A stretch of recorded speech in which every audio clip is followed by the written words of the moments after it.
आलोय आता पहा आईकडे. इकडे रे मावशी आली, आजी आहे, बाई आहे. बाई आमची चालली होत्या मस्त ट्रिपला. कुठे कुठे चालली बाई?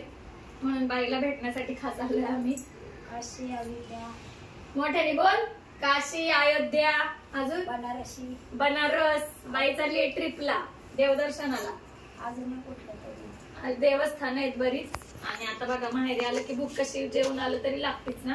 ते मावशीच्या हातचं मस्त सांबर, भरल्या वांग्याची भाजी. भूक नसतानाही भूक लागलेली आहे. हो का? आहे की नाही? मावशी दाखव बाळा आपली. मावशी आली आहे की नाही? मावशी आली की मज्जा असते काय रे? शेप आहे आपली मावशी, आहे ना रे? म्हणजे काय बाई आमचे मस्त आवरून याला जायच्या तयारी ते मस्त होय. केस बिस मस्त बाईने केलेली आहे.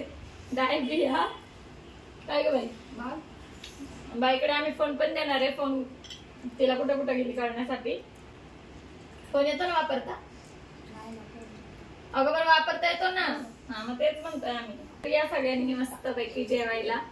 आज काय लेकाच्या डब्यासाठी आलू पराठा. इथं पहा बटाट्याची वड्याला जी बनवतो ती भाजी बनवून घेतली. त्याला काय बटाट्याची भाजी आवडत नाही, पण पराठा तो खातो, त्यामुळं भाजीच ही. पण आता मी पराठा लाटून देते ह्याला. आणि पाहू शकताय छान असा पराठा लाटलेला आहे, कसा गोलगरगरीत झालाय. अजिबात कुठेही तुटलेला वगैरे नाहीये. मस्त अगदी सगळीकडे बटाट्याचं सारण मस्त लागलेलं आहे शेवटपर्यंत गोलाकार काठांना. आणि सोबत चटणी देखील बनवली. ही चटणी त्याला सॉस बरोबर वगैरे आवडत नाही. पहा मस्त असा पराठा लाटून झालाय. असा गुपगुपीत एकदम. शेकून घेऊया मस्त. लोणी, तूप, तेल काही लावू शकता.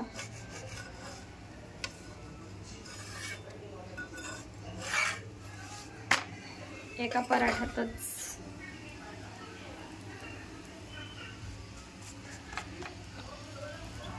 पोट भरेल इतका मोठा आहे. मस्त सारणही भरपूर दाट असं घट्ट भरलंय त्याच्यामध्ये. पराठ्यासोबत चटणी असली ना एकच नंबर लागतो. बरंच पराठा एकदम भारी. चला तेल लावून भाजून घेते. कसा झालाय पराठा कमेंट थ्रू सांगायला विसरू नका. असा भाजतानाच इतका छान वड्याचा वास येतोय ना. म्हणजे बटाटा वडा असतो ना त्या भाजीचा, खूप छान. सारणच इतकं गुपगुपीत भरलंय पाहू शकता. पलटल्यावर कसे मस्त सारण बाहेर आले.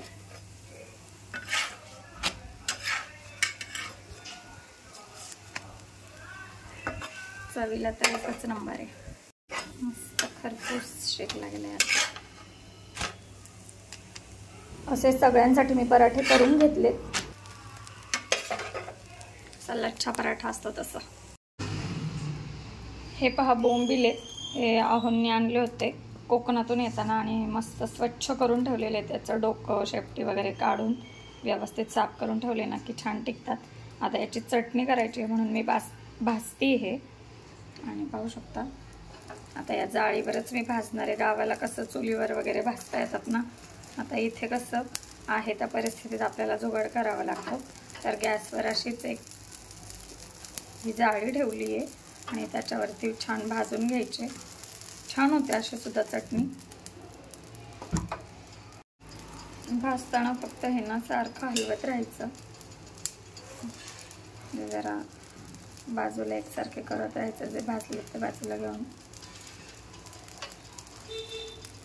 चला मी भाजून घेते. गॅसची फ्लेम बारीक करायची आणि छान भाजून घ्यायचे. आणि छान ज्वारीच्या पिठामध्ये हे पाण्यात धुवून घ्यायचे. मागे सुद्धा मी याची रेसिपी टाकली होती. बऱ्याच जणांना ती आवडली सुद्धा. तर तशाच पद्धतीने मी आजही बनवणार आहे.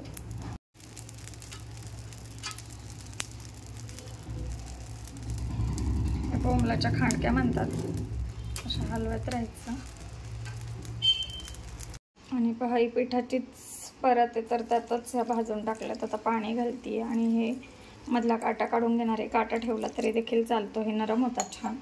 तशी तर मुलांसाठी मटकी केलेलीच आहे. मुलं काय खात नाहीत बोंबलाची वगैरे. सुकट वगैरे खातात माझी मुलं.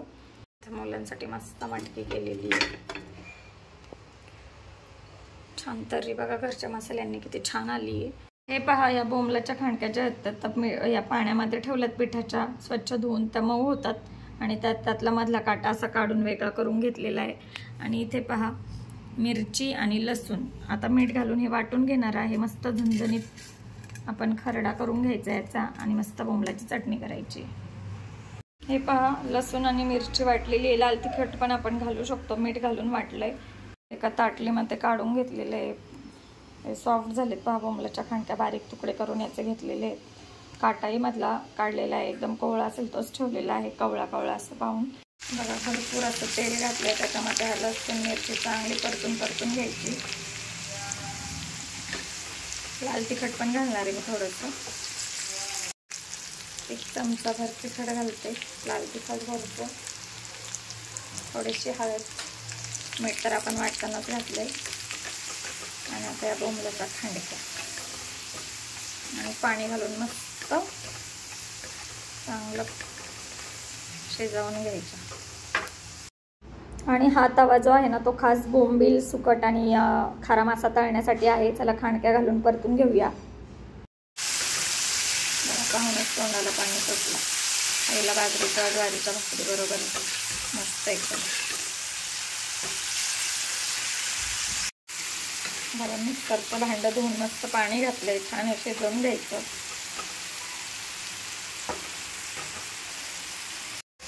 बघा चमचमीत अशी मस्त बोंबलाची चटणी इथे रेडी झालेली आहे. भाकरी बरोबर चला खायची मस्त. रेसिपी पाहून नक्की बनवा जे कोणी सी फूड खातं त्यांनी. आणि आवडली तर एक लाईक कमेंट करायला विसरू नका. नवीन असेल तर आपल्या चॅनललाही सबस्क्राईब करा. Bye bye.